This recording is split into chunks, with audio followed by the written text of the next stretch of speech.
할렐루야. 우리 찬송가 406장 함께 우리 찬송하시면서 우리 주님 앞에 나아가겠습니다. 찬송가 406장, 통일 찬송가는 464장이 있습니다. 찬송가 406장 함께 우리 찬송하시면서 믿음으로 주님 앞에 나아가도록 하겠습니다. 고난 내 영혼 편히 쉴 곳과 풍랑 잃어도 안전한 포구 폭풍까지도 다스리시는 주의 영원한 파르지에 주의 영원하신 팔 함께 하사 항상 나를 붙드시니 어느 곳에 가든지 요동하지 않음은 주의 팔을 의지함이라. 세상 친구들 나를 버려도 예수는 함께 동행함으로 주의 은혜가 충만하리니 주의 영원한 파르지에 주의 영원하신 팔 함께 하사 항상 나를 붙드시니 어느 곳에 가든지 요동하지 않음은 주의 팔을 의지함이라. 나의 믿음이 연약해져도 미리 예비할 힘을 주시며 위태할 때도 담보하시는 주의 영원한 파르지에 주의 영원하신 팔 함께 하사 항상 나를 붙드시니 어느 곳에 가든지 요동하지 않음을 주의 팔을 의지함이라. 능치 못한 것 주께 없으니 나의 일생을 주께 맡기며 나의 모든 짐 대신 지시는 주의 영원한 파르지에 주의 영원하신 팔 함께 하사 항상 나를 붙드시니 어느 곳에 가든지 요동하지 않음을 주의 팔을 의지함이라.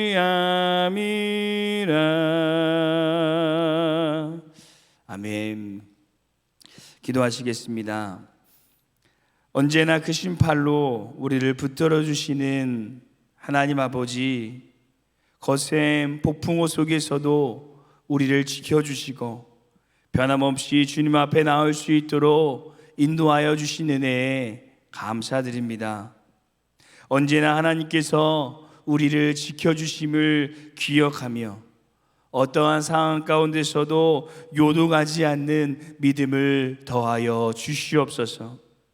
우리에게 주어진 상황과 환경에 우리의 시선을 두지 않게 하여 주시고 안진뱅이도 일으키시고 앞을 못 보는 자도 보게 하시고 죽은 이도 다시 살아나게 하시는 전능하신 하나님께 우리의 마음과 소망을 두게 하여 주시옵소서. 오늘도 변함없이 우리의 음성에 귀 기울여 주시고 우리에게 말씀하여 주실 것을 믿사오며 이 모든 말씀 우리 주 예수님의 이름으로 기도드립니다. 아멘. 오늘 함께 보실 말씀은 디도서 말씀입니다. 디도서 1장 8절 말씀, 신약성경 347페이지에 있습니다. 디도서 1장 8절 말씀, 신약성경 347페이지에 있습니다. 우리 찾으셨으면 함께 한 목소리로 합독하도록 하겠습니다. 디도서 1장 8절 말씀 함께 읽겠습니다. 오직 나그네를 대접하며 선행을 좋아하며 신중하며 의로우며 거룩하며 절제하며. 아멘. 저희가 저번 시간에는 하나님께서 세우시는 사명자의 모습 사회편 첫 번째로 하나님의 사명자가 품지 말아야 할 이 6가지 이 성품에 대해 함께 묵상하였습니다. 그리고 오늘은 이어서 사명자가 품어야 할 이 6가지 성품에 대하여 함께 하나님의 말씀을 묵상하도록 하겠습니다. 첫 번째, 오늘 우리가 품어야 될 하나님께서 세우시는 사명자가 품어야 할 성품은 나그네를 대접하는 것입니다. 이 구약 성경에 보시면 아브라함이 자신의 아들 이삭의 아내를 구하기 위해 이 종을 멀리 보내게 됩니다. 그리고 이 나중에 이삭의 아내가 될 리브가가 그 낯선 종을 만나 친절을 베풀게 되고 결국 이삭과 결혼을 하게 됩니다. 여기서 왜 리브가는 처음 본 낯선 이 나그네에게 친절을 베푼 것일까요? 왜냐하면 이 중동 지역의 유목민들은 나그네가 하나님 혹은 하나님의 숨은 이 사람이었다라고 생각했다고 합니다. 곧 이 고아와 과부와 같이 연약한 사람으로 여겼던 나그네에게 친절을 베푸는 것이 하나님께 친절을 베푸는 것으로 여겼다라는 것입니다. 그래서 예수님께서도 나그네에게 한 것이 곧 나에게 한 것이다 라고 말씀하셨습니다. 사랑하는 성도 여러분, 이처럼 하나님의 사명자는 힘들고 연약한 사람을 돌볼 수 있는 성품을 품어야 한다라고 바울은 이야기합니다. 곧 우리의 주위에 이 우리의 도움이 필요한 나그네, 이 하나님께서 보내신 사람들이 있으십니까? 오늘 우리가 그 사람들에게 하나님의 사랑을 나누고 하나님의 사랑으로 대접할 수 있는 하나님의 사명자가 되어주시기를 간절히 소망합니다. 두 번째, 하나님께서 세우시는 사명자가 품어야 될 성품은 이 선행을 좋아하는 것입니다. 초대교회 당시 그리스도인들의 대표적인 성품을 뽑으라면 바로 선행이었을 것입니다. 교회가 형성되는 사도행전 2장 47절을 보셔도 교회가 온 백성에게 칭찬을 받았다라고 말합니다. 그리고 그 예로 고대 문헌을 보시면 빌레몬서의 수신자인 빌레몬과 그의 가정의 선행에 대해서 나와 있는데요. 특히 빌레몬의 아내는 온 동네의 아픈 사람과 가난한 사람과 고아와 가부 등을 이 집으로 초청해서 그들을 치료해주고 또 보살펴주며 그리스도의 복음을 전하는 귀한 사명을 감당하였다라고 합니다. 그러니 초대교회가 세상으로부터 친송을 받지 않을 수 없었던 것입니다. 사랑하는 성도 여러분, 요즘 한국교회가 이 세상에 소금의 역할을 감당하지 못하는 모습을 보면서 참으로 안타까운 마음이 많이 드실 것입니다. 세상으로부터 우리 기독교가 입에 담지 못할 만한 험한 말을 듣고도 있습니다. 하지만 우리 등모래교회는 모든 성도님들께서 청지기 하나님의 사명자가 되어서 하나님의 선한 영향력을 이 땅 가운데 나타내시고 온 사람들로부터 칭송받는 우리 등마루교회가 되기를 간절히 소망합니다. 세 번째, 하나님께서 세우시는 사명자가 품어야 될 성품은 신중함입니다. 요즘 한산이라는 이순신 이 장군의 영화가 상영되고 있는데요.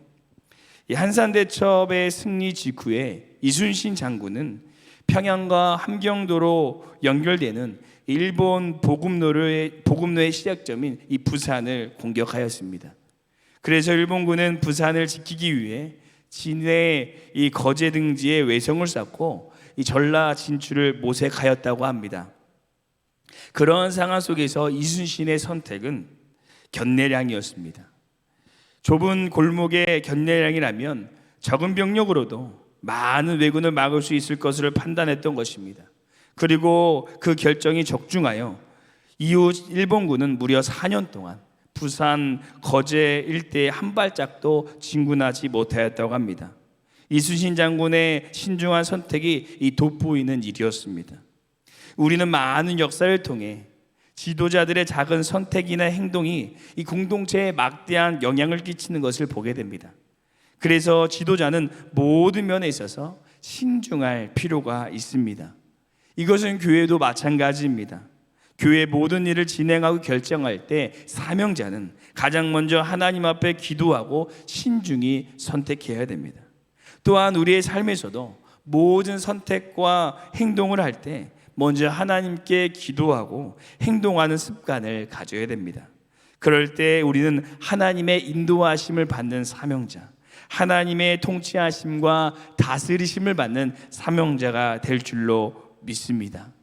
그리고 네 번째, 하나님께서 세우시는 사명자가 품어야 될 성품은 위로움입니다. 위로움이라는 단어를 영어 성경인 NIV 성경으로 보시면 upright로 이 똑바른 곧곧한 수직으로라는 뜻을 가지고 있습니다. 곧 위로운 사람이란 하나님 말씀 앞에 똑바로 곧곧이 서는 사람을 말한다는 것입니다. 그래서 성경에 보시면 하나님의 말씀에 순종하여 이삭을 번제로 바친 아브라함에게 하나님께서는 의롭다라고 말씀하셨고, 그 가문을 통해 인류를 구원할 예수님께서 탄생하게 되셨습니다. 또한 하나님께서 의롭다고 말씀하신 노아는 하나님의 말씀을 다 준행함으로 방주를 만들었고, 이를 통해 온 인류가 구원받게 되었습니다. 이처럼 하나님께서는 의로운 사람들, 곧 하나님의 말씀을 듣고 순종한 사람들을 세우셔서 하나님의 놀라운 구원의 계획을 이루어 가십니다. 사랑하는 성도 여러분, 오늘 우리도 이 광야 같은 세상에서 요동하지 아니하고 하나님의 말씀 앞에 곧게 서서 하나님의 구원의 계획의 한 페이지를 장식하시는 하나님의 사명자가 되시기를 간절히 소망합니다.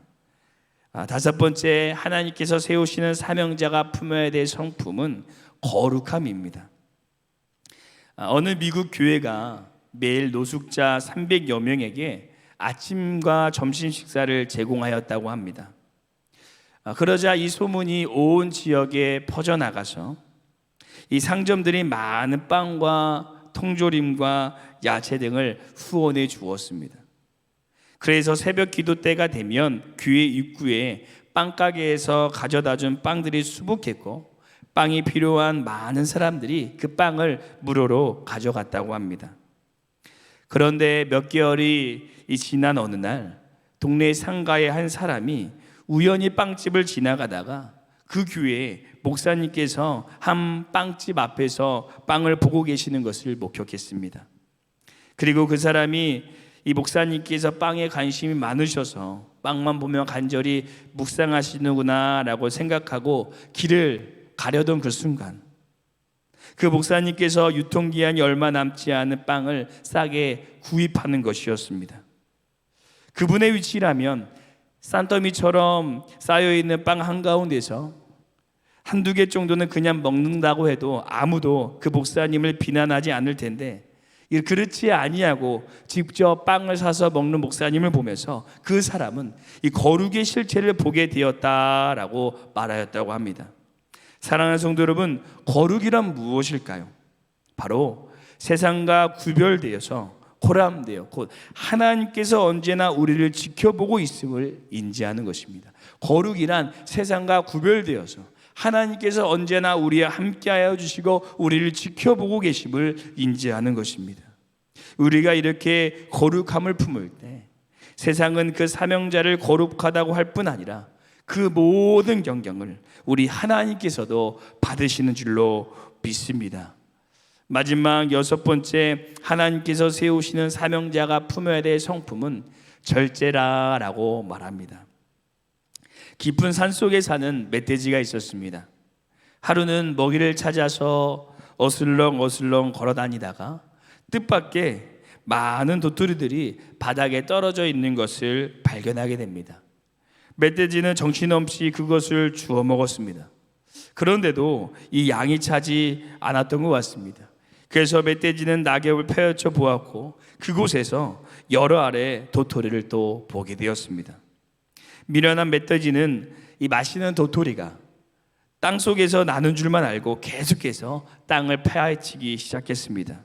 그리고 그러다 결국 도토리 나무가 견디지 못해 멧돼지 위에 쓰러졌고 멧돼지는 도토리의 나무에 깔려서 죽게 되었다고 합니다.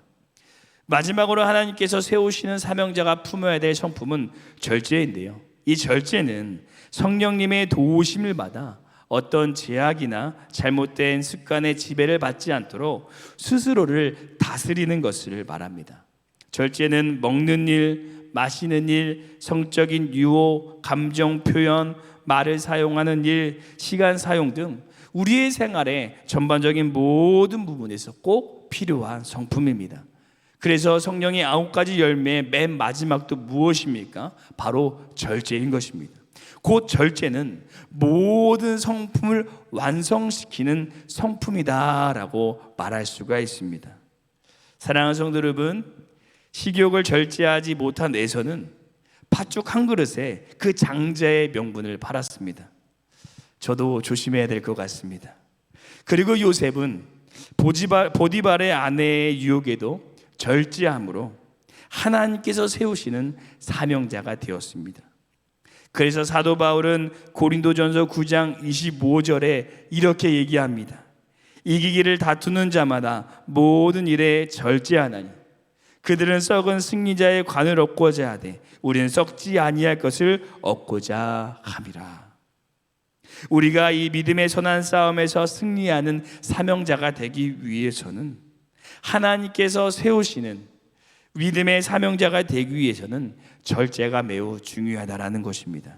오늘 하루 우리도 우리의 모든 삶을 이 절제의 그릇에 담을 수 있는 하나님의 사명자가 되시기를 간절히 소망합니다. 기도하시겠습니다.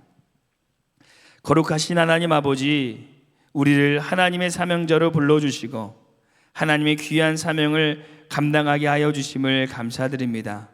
오늘 하루 우리에게 주어진 믿음의 삶을 살아갈 때에 하나님께서 세우시는 사명자로 연약하고 힘든 사람들을 대접하고 돌보며 언제나 신중하고 의롭고 거룩하며 절제의 삶을 살아가게 하여 주시옵소서.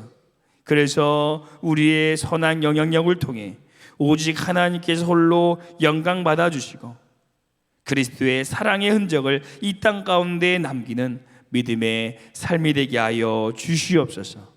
감사드리며 우리를 세우시고 우리를 통해 놀라운 구원의 계획을 이루어 가실 우리 주 예수 그리스도의 이름으로 기도드립니다. 아멘. 하늘에 계신 우리 아버지여, 이름이 거룩히 여김을 받으시오며 나라가 임하옵시오며 뜻이 하늘에서 이루어진 것 같이 땅에서도 이루어지리라. 오늘 우리에게 일용할 양식을 주시옵고 우리가 우리에게 죄진 자를 사하여 준 것 같이 우리 죄를 사하여 주시옵고 우리를 시험에 들게 하지 마시옵고 다만 악에서 구하옵소서. 나라와 권세 영광이 아버지께 영원히 있사옵나이다. 아멘. 오늘 시간 함께 믿음으로 기도하며 나아가실 때 우리 두 가지 기도의 제목을 품고 함께 기도하기를 소망합니다.